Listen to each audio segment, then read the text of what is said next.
पर राम कथा का हमको जो केवट है ना, ये बहुत प्रिय है, बड़ा प्रिय है हमारा। क्या अद्भुत ठाकुर जी का भक्त है। दुनिया हाथ जोड़ के भक्ति करती है, इसने एहसान से भक्ति करी भगवान के ऊपर। भगवान की गरज पड़ी इसके पास आने की, इसको कोई गरज नहीं थी। इसने तो 2 टूक साफ मना कर दिया। क्या बोले? हम आपको अपनी नाव में नहीं बैठाएंगे। राम जी बोले ऐसे कैसे कह रहा तू हमको? जानता हम कौन है? हम जहाँ जाते हैं लाइन वहाँ शुरू, हम जहाँ खड़े होते हैं लाइन वहाँ शुरू होती है। हम महाराज दशरथ नंदन, हम भगवान साक्षात परमात्मा, तू कह रहा हम तो आपको बिठा नहीं सकते। बोले प्रभु क्या करें, आपकी हिस्ट्री खराब है। राम जी बोले मतलब क्या हमारा खराब है? बोले अब आप मुंह ना खुलवाओ हमसे। बोले नाना बोल दे क्या बोलना चाहता है। बोले छुअत सिला भई नार सुहाई, आपने एक पत्थर को छुआ, चरण ने स्पर्श किया तो पत्थर स्त्री बन गई। बताओ क्या गारंटी है कि आप हमारी नाव को छुओगे और ये लकड़ी की नाव स्त्री नहीं बनेगी? कोई गारंटी है? राम जी चुप। राम जी बोले तो उपाय, समाधान? बोले एक ही समाधान है, हम आपके चरण धोते हैं। आपके चरणों में जो रज है, रज में ही तो वो चमत्कार है ना, मिट्टी में ही तो वो, चरणों की रज में ही तो वो चमत्कार है जो पत्थर को भी नारी बना देता है। तो इसलिए एक काम करते हैं, हम आपके चरण धोते हैं, पाँव में जो चरण में माटी लगी वो धो के बहा देते, फिर आप फ्री होके हमारी नाव में बैठ जाना। ये नहीं कहा कि चरण धोने हैं, उल्टा उनको कहा कि तुमको अगर नाव में बैठना है तो चरण धुलवा लो। राम जी बोले चल भैया आज तेरे लिए ये भी करना पड़ेगा, ले धो ले। चरण धो लिए, चरण धो के नाव में बैठ गए। बैठ करके जैसे नाव चली तो बड़ा चतुर है, सोच रहा है। क्या मन में आई? बोले ये तो जल्दबाजी में है, इनको तो आगे जाना है, हमने इनको पार पहुंचाया नहीं कि ये 2 टूक हमें टाटा बाय बाय करके निकल जाएंगे। ज़्यादा समय नहीं देंगे हमें, तो अब एक ही रास्ता है, इनको नाव में घुमाते रहो, यहीं टाइम इनका यहीं खींच लो जितना लेना है। तो नाव को घुमा रहा है, यहाँ से वहाँ, यहाँ से वहाँ, यहाँ से वहाँ। 2-5 चक्कर लगाए तो बेचारे राम जी तो सूधे सांचे से है ना, चुप रहे। पर जब देखी कि ये तो चक्कर पे चक्कर ही लगा रहा है, तो राम जी ने कही अरे भैया कब तक घुमाएगा, पार उतार दे। तो सुनो क्या बोला। राम जी को बोला वाह 4-5 चक्कर में थक गए, हम जीवों से पूछो 84 लाख के चक्कर में घुमाते हो, हमारी क्या हालत होती होगी। राम जी चुप, भैया इससे मुंह नहीं लगना, ये तो भरी सभा में बेइज्जती कर देगा। राम जी बोले ना, हम चक्कर लगाने से दुखी नहीं है, हमको ये लग रहा है कि बार बार चक्कर काटते काटते काटते इधर उधर नाव भाग रही है, हम गिर नहीं जाएं कहीं, हमको वो डर लग रहा है, गिर गए तो। बोला इतना ही डर लग रहा है तो सर पकड़ के खड़े हो जाओ। अब भी ये नहीं बोला सर पे हाथ रख दो, बोले तुमको डर लग रहा है गिरने का तो तुम पकड़ के खड़े हो जाओ। राम जी बोले ला भैया ये भी कर लेते। तो सर पे हाथ रख के जैसे प्रभु खड़े हुए, देवताओं ने पुष्प वर्षा करी। आहा, कौन कहता भगवान के प्रिय बनने के लिए बहुत बड़ा विद्वान प्रचंड ज्ञानी होना चाहिए। देखो एक नाव चलाने वाला भी भगवान का प्रिय बन सकता है। राम जी ने नाव पार उतरे, जाने लगे तो राम जी ने जानकी मैया को इशारा किया, देवी उतराई में क्या दे। तो पत्नी कौन जो इशारे से समझ जाए कि स्वामी को क्या चाहिए बिना कहे। तो मैया ने, जानकी माता ने एक स्वर्ण अंगूठी उतार के दे दी, ले लीजिए प्रभु आप इसको दे दीजिए। तो राम जी ने ली अंगूठी और लेकर के केवट को बड़े भाव से देने लगे, ले भैया। तो एकदम अकड़ गए, अरे अरे प्रभु क्या कर रहे हो आप, धोबी से ना धोबी लेत, नाई से ना नाई लेत, तो केवट से केवट क्या लेगा, तुम भी केवट हम भी केवट। अब लक्ष्मण जी वहीं खड़े थे, लक्ष्मण जी धनुष बाण निकाल लिया, तेरी इतनी हिम्मत राम जी को केवट बोलता है, तू जानता भी है कौन है ये। केवट हाथ जोड़ के बोला प्रभु नेक शांत हो जा, नेक शांत हो जा, माना हमारी आपकी जाति अलग है पर हमारी इनकी एक ही है। काय से एक है तुम्हारी और इनकी जाति। ले हम भी केवट है, ये भी केवट है, पर कैसे? तो हाथ जोड़ करके बोला राम जी को, हे नाथ, केवट होने के नाते जब आप मेरे द्वार पर आए, मैंने आपको गंगा पार उतार दिया। केवट होने के नाते जब मैं आपके द्वार पर आऊं तो प्रभु आप मुझको भव सागर से पार उतार दें। अब बताओ, हुए ना दोनों केवट? फर्क इतना, हम गंगा पार उतारते हैं, ये दुनिया को भव सागर पार उतारते हैं। राम जी बोले, वारे चतुर, क्या बढ़िया भक्त मिला तू हमें। उतराई में क्या चाहिए? ले एक चीज दे दो, वादा, जब लौटो इसी रास्ते से आना, इस दास पर कृपा करते हुए जाना। और भैया राम जी ने पूरा युद्ध लड़ा, रावण को हराया, पर राम जी अपना वादा भूले नहीं। आए तो उसी रास्ते से आए, केवट को दर्शन देते आए। और तो और जब राज्याभिषेक हुआ, लिस्ट बन रही थी, गेस्ट लिस्ट, चीफ गेस्ट किसको बनाया जाए। ब्रह्मा जी तैयार थे धोती कुर्ता पहन करके कि हमको बुलाया जाएगा as a chief guest. Indra तैयार था, बड़े बड़े राजा महाराजा तैयार थे कि हम मुख्य अतिथि बन करके जाएंगे।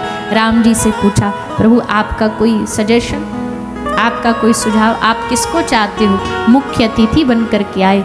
तो राम जी ने एक ही नाम दिया, इस राज्याभिषेक में मुख्य अतिथि बन करके कोई और नहीं बल्कि मेरा केवट आएगा, वो होगा यहाँ का मुख्य अतिथि।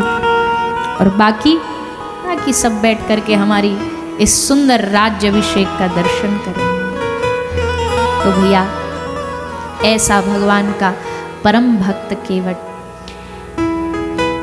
इन भक्तों ने कैसे भगवान को पाया, इनका कल्याण भगवान ने कैसे किया? भैया ये सब भगवान में जितनी रुचि रखते थे उतनी उनके नाम में भी रुचि रखते थे। इसलिए हम आप सबसे ये पूरी बात सुनाने का एक ही उद्देश्य है, आप सब भी वेद पढ़ सकते हो, पुराण पढ़ सकते हो, पढ़ाई लिखाई आती है, अच्छा है, पढ़ लो, ग्रंथ पढ़ो, शास्त्र पढ़ो, पर कुछ नहीं आता तो सब ग्रंथों का सार है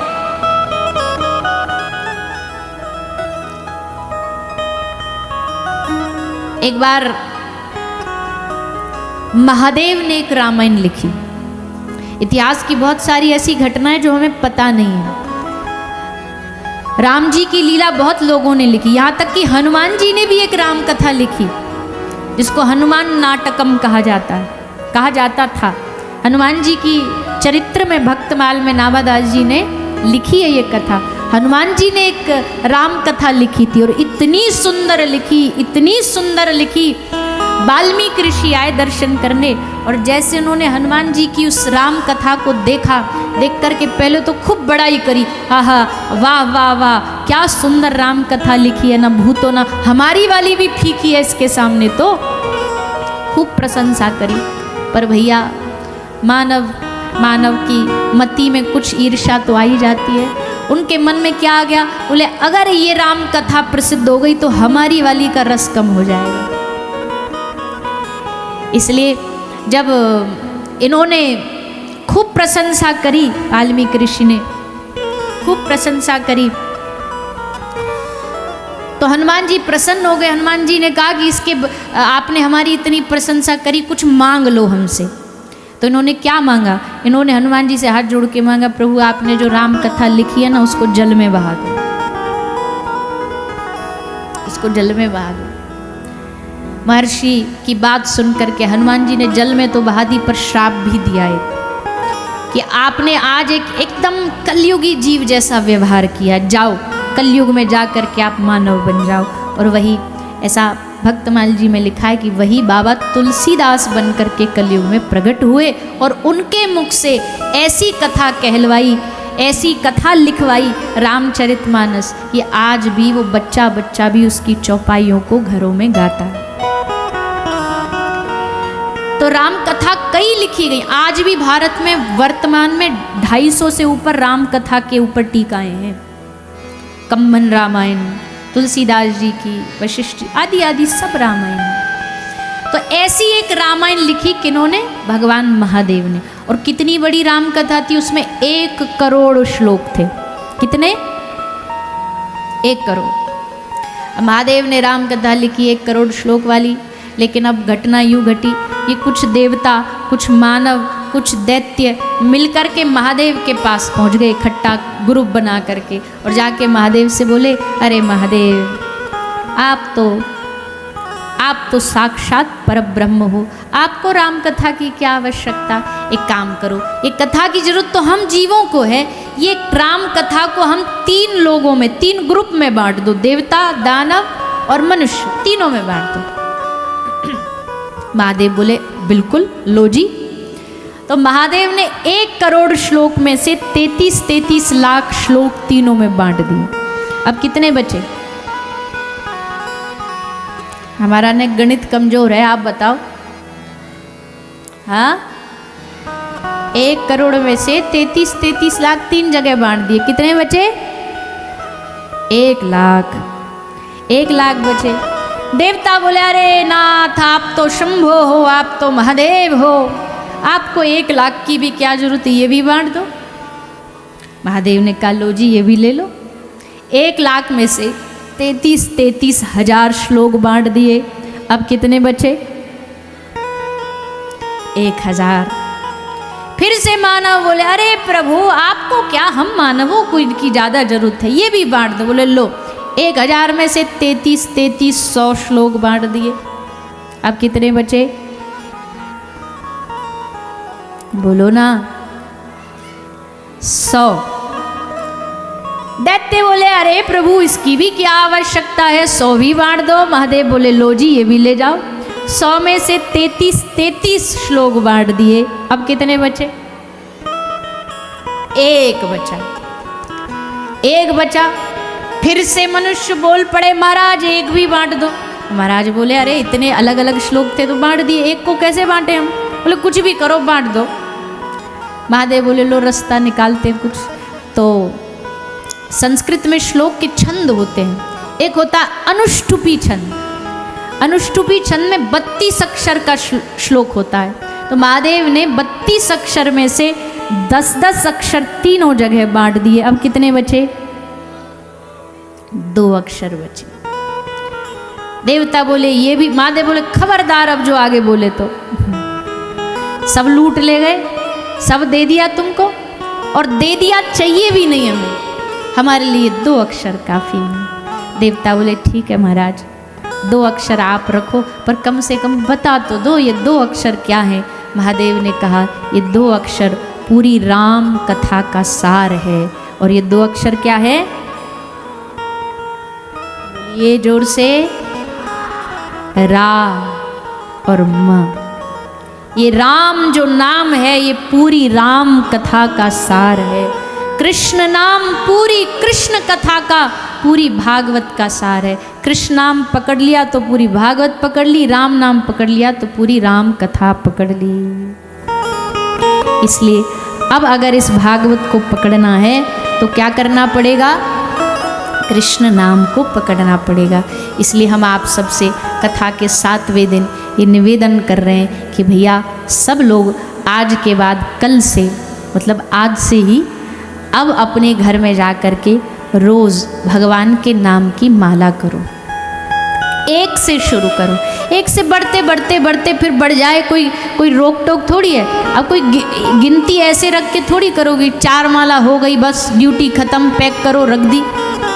कई लोग ऐसे करते जैसे कोई नहाने की ड्यूटी निभा रहे हो, खाने की ड्यूटी निभा रहे, ऐसे माला की ड्यूटी निभाते हैं। तो गुरुजी ने कहा 4 माला हो गई, अब पैक करके रख दो। अच्छा एक बात बताओ, यहाँ कोई दुकानदारी करता हो, दुकानदारी में उसका टारगेट हो 1 दिन में 5000 रुपया कमाना है, 5000 रुपया सुबह सुबह ही कम गए, सुबह सुबह ही ग्राहक आ गए, तो क्या दुकान को ताला मार के घर आ जाते हो कि हिसाब हो गया आज जितना कमाना था, कि वहीं बैठे रहते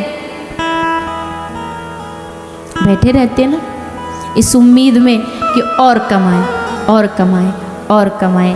वैसे ही जो भगवान के नाम के प्रेमी जन होते हैं ना, वो समय देख कर के ऐसे नहीं कि आज एक इतना नाम लेना हो गया ख़त्म तो अब आगे नहीं कमाएंगे। भैया ये तो खजाना है, ये तो बैंक बैलेंस है, जितना भरते जाओगे उतना बढ़ता चला जाएगा, जितना इसमें जमा करते जाओगे उतनी दिन ब दिन इसकी बढ़ोतरी होती जाएगी। भैया दुनिया में धन पैसा कमाओ तो कितनी टेंशन रहती है।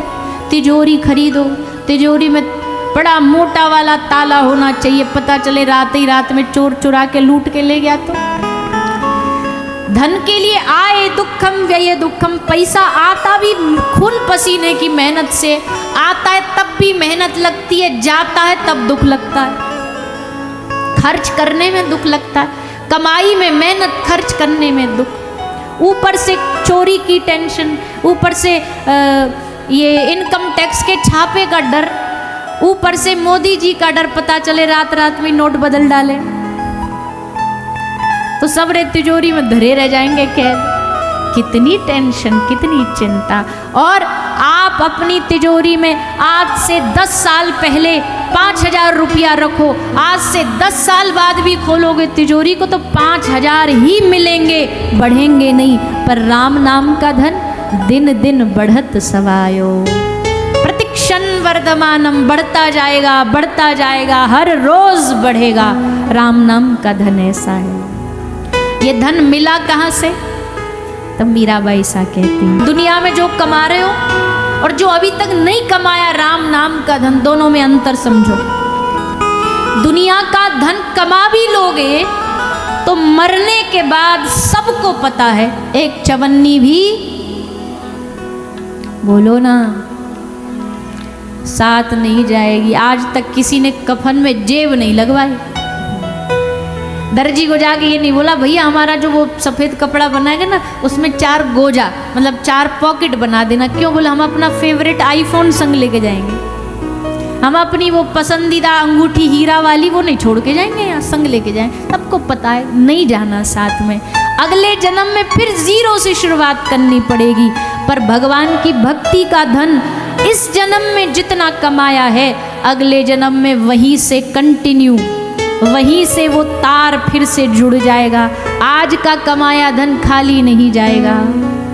इसलिए मीराबाई सा कहती हैं कि जितना बाहरी कमाई, तो अब बाहरी कमाई करने के लिए तो हमको किसी प्रवचन की जरूरत नहीं, वो तो हम कमा ही रहे बचपन से। अब थोड़ा हरि नाम की कमाई कमाओ, रोज़ अपने बैंक अकाउंट में थोड़ा थोड़ा जमा करते जाओ, हरि नाम जमा करते जाओ, भगवान की भक्ति जमा करते जाओ। 2 ही चीज़ करनी है इस कथा के फल से, एक हरि नाम, दूसरा कुछ ना कुछ सेवा।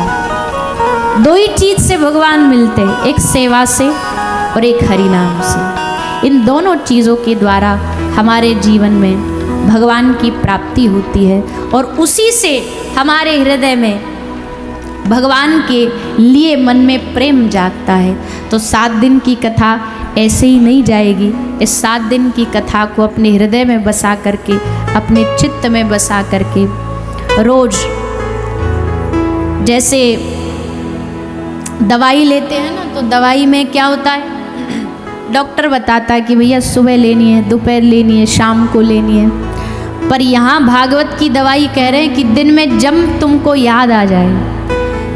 आदमी संसार में इतने कामों में लगा है, माताएं बहनें जैसा हमने आज शुरू में ही कहा, बेचारी सुबह से शाम तक काम में लगी रहती हैं, रोटी बनाओ, झाड़ू लगाओ, ये करो, कपड़ा धो।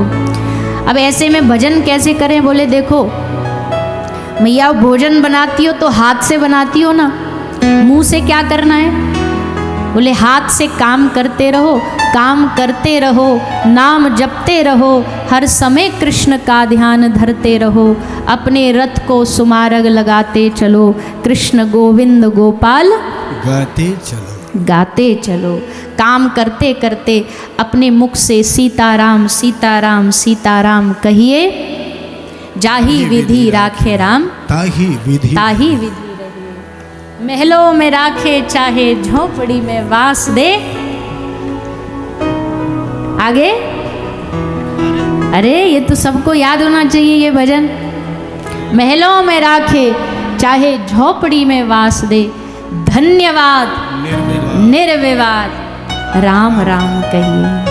भगवान से शिकायत नहीं करना, कभी झोपड़ी भी दे दी तो भी बड़ी कृपा है उसकी, सर ढकने को छत भी दे दी तो बड़ी कृपा है उसकी, खाने को 2 समय की रोटी भी दे रहा तो भी बड़ी कृपा है उसकी। पर हमको शिकायत से ही फुर्सत नहीं मिलती, भगवान को शिकायत ही शिकायत करते रहते, ये ना दिया वो ना दिया। ठाकुर जी कहते बावरे जो दिया है कभी उस पर ध्यान देगा ना तो तेरी आंखें भर जाएंगी मेरी कृपा को देख करके। जब दांत नहीं तो दूध दिया, जब दांत नहीं तो दूध दिया, अब दांत दिए तो कुछ और भी देगा। ठाकुर जी से ज़्यादा दुलार हमको दुनिया में किसी ने नहीं किया होगा। जब पता था छोटा सा बच्चा बेचारा कुछ खा नहीं सकता तो कितना बड़ा आश्चर्य कर दिया, माता के स्तन से दूध दे दिया। और केवल जब जब बच्चा पैदा होता उसके कुछ समय बाद फिर दूध बंद हो जाता। किसके लिए कर रहे हैं ठाकुर जी? हम जीवों के लिए। अब दांत दिया तो क्या वो ऐसे ही छोड़ देगा? क्या पेट नहीं भरेगा हमारा? ठाकुर जी कहते इस धरती पर जो पैदा हुआ है सबका पेट भरना ये मेरी जिम्मेदारी है। पर हाँ, पेट भरना जिम्मेदारी है, तुम सबकी पेटियां भरना ये जिम्मेदारी नहीं है। हम दुखी इसलिए नहीं कि पेट नहीं भर रहा भगवान, दुखी इसलिए पेटियां नहीं भर रहा।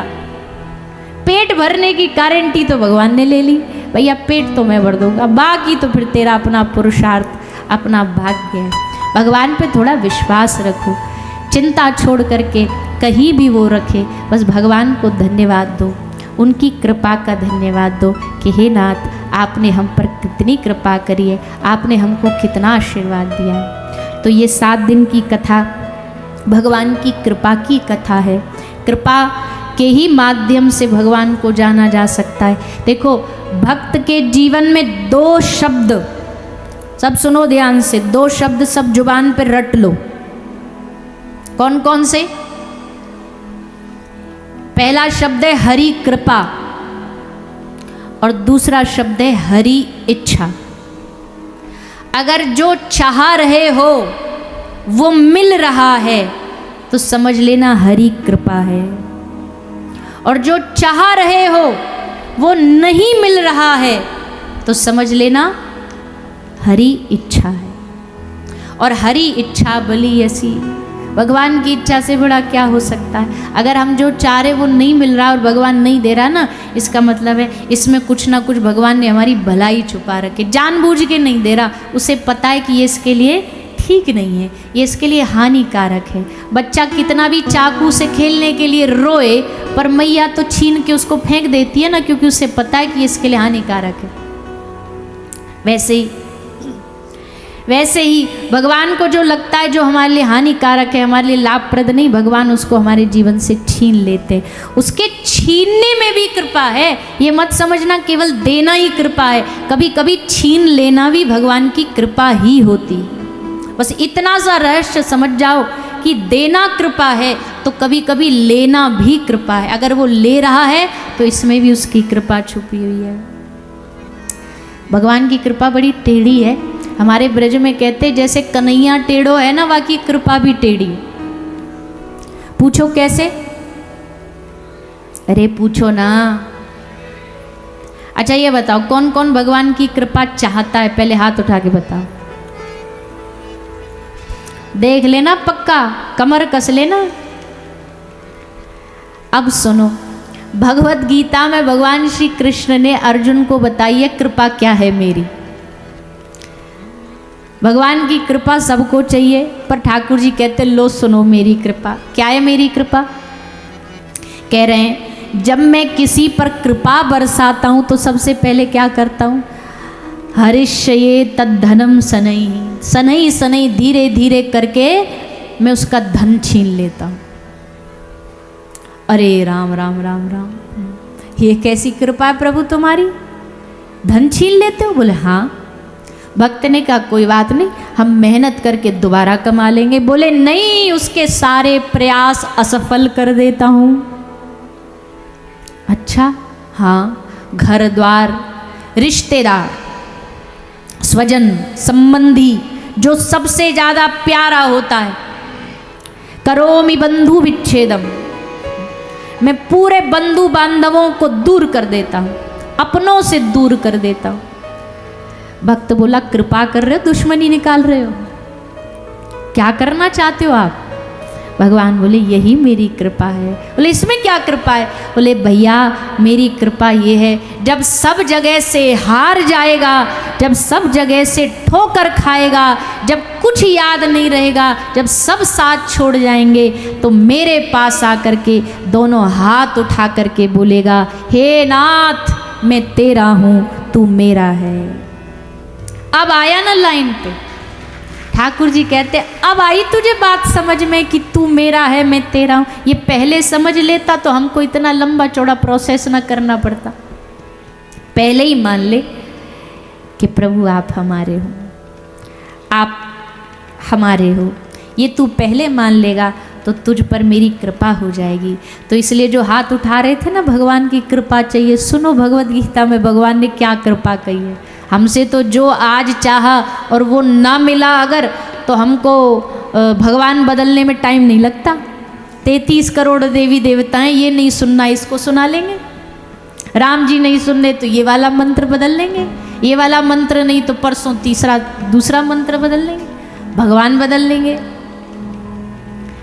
तो भैया बड़े विचित्र स्थिति है। देखो दो तरह की भक्ति होती है, एक होती है सकाम, एक होती है निष्काम। सकाम तो दुनिया में बहुत है। सकाम भक्ति ये है कि माला तो कर रहे हैं पर माला के बदले में कुछ चाह रहे हैं, वो सकाम भक्ति होती है। पर एक होती है निष्काम भक्ति, जिसके बदले में कुछ ना चाहा जाए, जिसके बदले में कुछ ना मांगा जाए। भगवान कहते हैं भैया तू मुझसे कुछ कुछ मांगेगा मैं कुछ कुछ दे दूंगा, तू मुझसे बहुत कुछ मांगेगा बहुत कुछ दे दूंगा, तू मुझसे सब कुछ मांगेगा सब कुछ दे दूंगा, पर जो मुझसे कुछ भी नहीं मांगेगा उसे मैं अपने आप को दे दूंगा।